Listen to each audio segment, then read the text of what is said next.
और यहाँ पे आपको बताएं कि सुप्रीम कोर्ट में लेवल प्लेइंग फील्ड से मुतालिक PTI तौहीन अदालत की दरख्वास्त पर समाअत पीर तक मुलतवी हो गई। चीफ जस्टिस काजी फैज ने कहा है कि जिसके भी कागजात नामजदगी मुस्तरद हुए वो अपील करेगा, बात ख़त्म। चीफ जस्टिस पाकिस्तान काजी फैज की सरबराही में 3 रुकनी बेंच ने समाअत की है। जस्टिस मोहम्मद अली मजहर और जस्टिस मुसरत हलाली बेंच का हिस्सा है।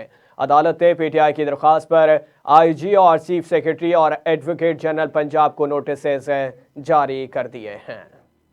You have invoked the jurisdiction of this court under Article 2 of 4 of the Constitution, yes, which is contempt of an order of this court. Yes. So I don't want a yes from you, just hear us out. My learned brother has said that what order has the Election Commission of Pakistan violated? This court facilitated whatever you wanted, that you will go at 3 p.m. to the Election Commission and put all your grievances there. Now you are saying that the IG police and chief secretary have violated the order. They've got nothing to do with the election. If the order has been violated, it would be by the Election Commission of Pakistan.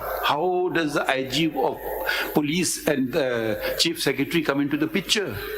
Either you file a different petition. This is a contempt matter. You obtain an order against ECP, you file contempt application against somebody who has got nothing to do with the election.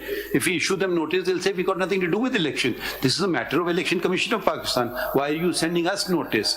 Can you please answer this legal question as opposed to referring to some CD or something like that? Answer the question. You want contempt action taken against individuals.